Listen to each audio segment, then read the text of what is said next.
Hey guys, Lord Naren White here, the Holy Ghost, the one true God, back with you with the next video in my series, Great Expectations by Charles Dickens. Without further ado, returning to Great Expectations. Chapter 47. Some weeks passed without bringing any change. We waited for Wemmick, and he made no sign. If I had never known him out of Little Britain, and had never enjoyed the privilege of being on a familiar footing at the castle, I might have doubted him.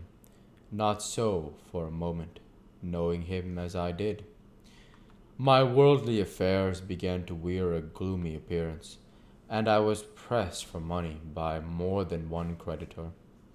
Even I myself, began to know the want of money. I mean of ready money in my own pocket, and to relieve it by converting some easily spared articles of jewelry into cash.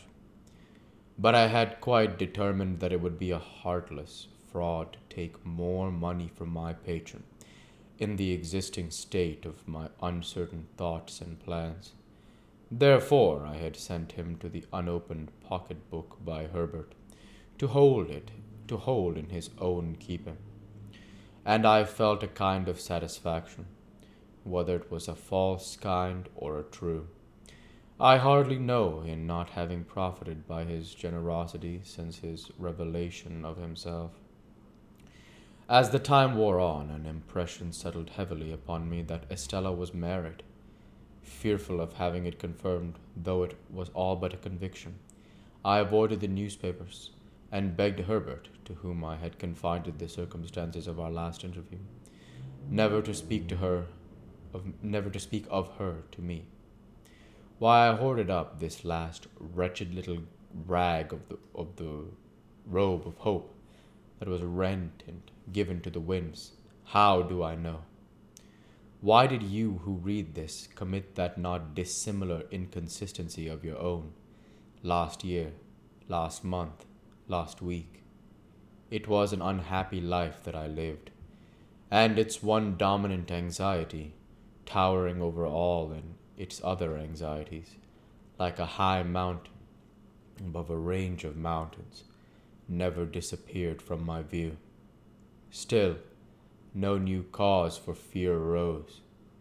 Let me start from my bed as I would, with the terror fresh upon me that he was discovered. Let me sit listening as I would, with dread for Herbert's returning step at night, lest it should be fleeter than ordinary, and winged with evil news. For all that and much more to like purpose, the round of things went on. Condemned to inaction and a state of constant restlessness and suspense, I rowed about in my boat and waited, as I best could. There were states of the tide when, having been down the river, I could not get back through the eddy-shaped arches and starlings of old London Bridge. Then I left my boat at a wharf near the Custom House, to be brought up afterwards to the Temple Stairs. I was not averse to doing this, as it served to make me and my boat a commoner incident among the waterside people there. From this slight occasion sprang two meetings that I have now to tell of. One afternoon, late in the month of February, I came ashore at the wharf at dusk. I had pulled down as far as Greenwich with the ebb tide, and had turned with the tide. It had been a fine bright day, but had become foggy as the sun dropped, and I had had to feel my way back among the shipping pretty carefully. Both in going and returning, I had seen the signal in his window, "All well." As it was a raw evening and I was cold, I thought I would comfort myself with dinner at once, and as I had hours of dejection and solitude before me, if I went home to the Temple, I thought I would afterwards go to the play. The theatre where Mr. Wopsle had achieved his questionable triumph was in that waterside neighborhood. It is nowhere now. and to that theatre I resolved to go. I was aware that Mr. Wopsle had not succeeded in reviving the drama, but, on the contrary, had rather partaken of its decline. He had been ominously heard of, through the playbills, as a faithful black, in connection with a little girl of noble birth and a monkey, and Herbert had seen him as a predatory Tartar of comic propensities, with a face like a red brick and an outrageous hat all over bells. I dined at what Herbert and I used to call a geographical chop-house, where there were maps of the world in porter-pot rims on every half-yard of the tablecloths, and charts of gravy on every one of the knives. To this day, there is scarcely a single chop-house within the Lord Mayor's dominions which is not graphical, and wore out the time in dozing crumbs, staring at gas, and baking in a hot blast of dinners. By and by, I roused myself and went to the play.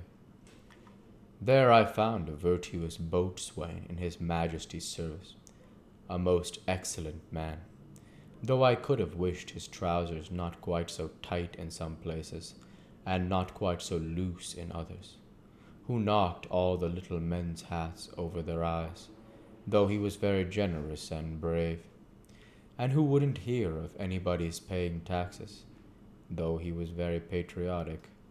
He had a bag of money in his pocket, like a pudding in the cloth, and on that property married a young person in bed furniture, with great rejoicings.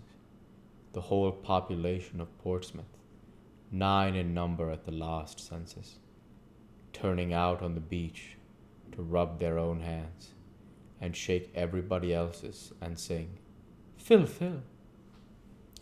A certain dark-complexioned swab, however, who wouldn't fill or do anything else that was proposed to him, and whose heart was openly stated by the boatswain to be as black as his figurehead, proposed to 2 other swabs to get all mankind into difficulties, which was so effectually done, the swab family having considerable political influence, that it took half the evening to set things right, and then it was only brought about through an honest little grocer with a white hat, black gaiters, and red nose getting into a clock, with a gridiron, and listening and coming out, and knocking everybody down from behind with the gridiron, whom he couldn't confute with what he had overheard. This led to Mr. Wopsle's, who had never been heard of before, coming in with a star and a garter on. As a plenipotentiary of great power, direct from the Admiralty, to say that the swabs were all to go to prison on the spot, and that he had brought the boatswain down the Union Jack as a slight acknowledgment of his public services. The boatswain, unmanned for the first time, respectfully dried his eyes on the Jack, and then cheering up and addressing Mr. Wopsle, as Your Honor, solicited permission to take him by the fin. Mr. Wopsle, conceding his fin with a gracious dignity, was immediately shoved into a dusty corner, while everybody danced a hornpipe, and from that corner, surveying the public with a discontented eye, became aware of me. The second piece was the last new grand comic Christmas pantomime, in the first scene of which it pained me to suspect that I detected Mr. Wopsle with red worsted legs, under a highly magnified phosphoric countenance, and a shock of red curtain fringe for his hair, engaged in the manufacture of thunderbolts in a mine, and displaying great cowardice when his gigantic master came home very hoarse to dinner. But he presently presented himself under worthier circumstances, for the genius of youthful love being in want of assistance, on account of the parental brutality of an ignorant farmer who opposed the choice of his daughter's heart, by purposely falling upon the object in a flour sack out of the first-floor window, summoned a sententious enchanter, and he, coming up from the antipodes rather unsteadily, after an apparently violent journey, proved to be Mr. Wopsle in a high-crowned hat, with a necromantic work in one volume under his arm. We'll go ahead and stop there for this week.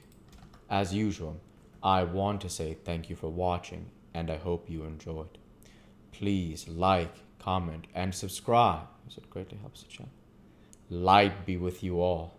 Take care, and thanks again.